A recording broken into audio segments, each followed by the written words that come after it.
qaadanay oo aan u dagaalamaynaa oo aan waxbarashadeeda uga tegaynaa waxa weeyaan inaan deegaankayga xoraysano wallaahi wabillaahi watallahi haddii ka bixi weydo xabad waxaan kaga saari mayno taleex waa diyaar baanu nahay dagaalka inaanu ka qayb galno hadal kaliya meesha isuna soo taagin inaynu wax dhaqaajinno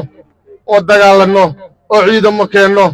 oo waa la ogyahay reer waliba waa hadlayaa ama degmo waliba waa hadlaysaa inta hub hoos yeelana waa laga warhayaa waxaan leeyahay hubka hala keeno oo jamhadaha laga soo hoos saaro aan aad u taageersanahay guddida 33 qodobbada ay ka saareen balweynta dhulbahantay faqashini aad iyo aad baan u taageeraynaa dhulbahantow talada israac kabaalow diida tafaraaruq idin dhexgala khatuuma ku midooba ku codeeya calaniteed dhaqaajiya dhiiga deegaanka dhow dhaxsada ha laga digtoonaado dhagaruhu waa badan yihiin mishimadu waa badan yihiin wax kasta waa la isku dayayaa dadka waa la kala qaybinayaa waa la kala furfurayaa waa la iska horkeenayaa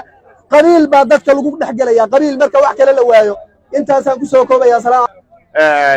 waxaan soo dhawaynaynaa shirkii laascanood baaqii ka soo baxay 12 qodob ee ahaa in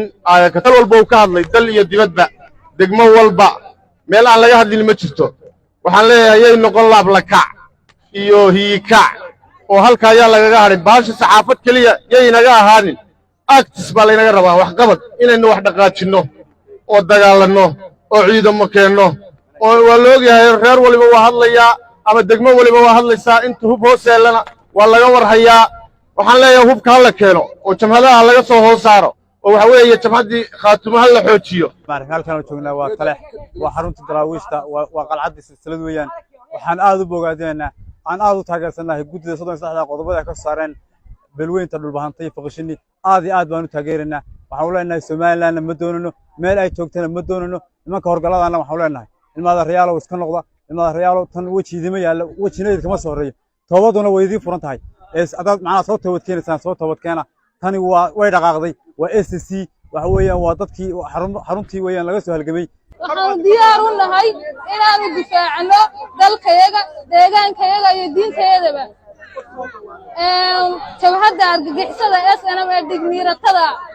laascaanood kuma ay qabsan xoog waxay ku soo gashay ogolaansho dadka deegaanka qaybtiisa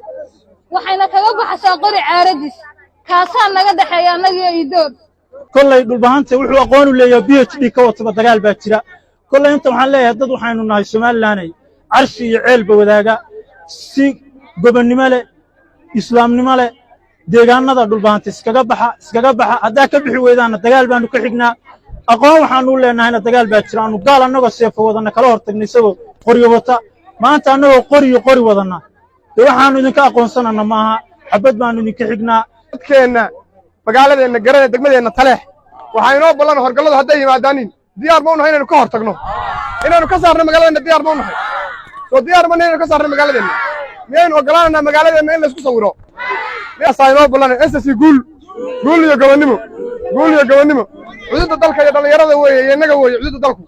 nin horgalo ayna matali maayo guul iyo dareenka reer taleexba waxaanu la dareennahay ummaddayada reer laascanood waxaanu ayidsanahay oo aan taageeraynaa go'aamadii guddida 33 dhulbahante waxaanu leenahay waan iga taageersanahay taleexna maanta idinka dartiin ayay halkaa u taagan tahay waxaanu leenahay wixii aad timaadaan aad go'aansataan baan anagu diyaar u nahay dhulbahante waxaan leeyahay maanta ama gudnimo ama geeri wax ka dhaxeeya ma jiraan saddex hadal baan waxaan oranayaa hal ina kooraan oranayaa hal ninka golaha deegaanka degmada taleex haystaan oranayaa hal dhulbahante aan oranayaa ina koora waxaan oranayaa hadduu rabbiga ku imaayo waxaad sheegtay inaad 30 sano ka hor Soomaaliland aad joogtay maanta 60 jir baa tahay 60 jir waxa la cimriga ceeb laguma sugootiyo cimrigaagu waa tagay waxaan rabtaa inaad mustaqbalkayga iyo mustaqbalka ubadkaaga aad ku ciyaartid aad lacag siisatid maanta waxaad taagan tahay average ugu dambeeyay waxaan ku leenahay soo laabo daan soo laaban hadduu rabbiga ku imaayo nimanka la yiraahdo rabbiga ku imaayo muslimiinta iyo gaalada walada u dhaxaysa muslimiinta ay gaalada soo raacday waxa la yiraahdaa muftidiin nimanka horgalada dhulbahante oo salaamaan ugu horeeyo oo deegaanka ka soo jeeda degmada taleex aan cid iga dhaweyn oo ina cambaashi ku xigo oo indho ku xigo oo gudoomiyaha cabsa ku xigo hadduu rabbiga ku imaayo waa muftidiin qabiil وديانكودي iyo dhulkoodii siistay haddii ka idmaayo lacag iyo dhaqaale doonay inay mustaqbalka ubadka iyo carruurta ay ku ciyaaraan salaamaana waxaan leeyahay haddii aadan toobad keenin maanta halganka dhulbaantay dhalinyarada marna ma hortaagi kartid degmada Taleex halgankaas waa ka bilowday diyaar bay u tahay Taleex inay ku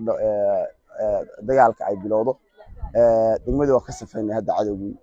iyo nimankii argixisada ay joogay ee dhul raacayaasha hadda waxa haystay ICC dhalinyarada xooggiiba haysata magaalada waxaan oran lahaa kale halkan waxaan ku dari lahaa maayirka degmada waxaan oran lahaa lagu sheegay nin wax bartay weeyaan oo wadaada nin dhalinyaro baa tahay maanta mustaqbal baa leedahay mustaqbalkaaga ku ciyaar ma leeyahay hal dhulbaantaan leeyahay dhulbaantow maanta daliyo dibad waliga qori garabkayga ma saaran maanta ka hor qori garabkayga ma saaran laakiin maanta waxaan diyaar u ahay inaan dhinto dalkayga dadkayga oo dhinto wabillahi tawfiiq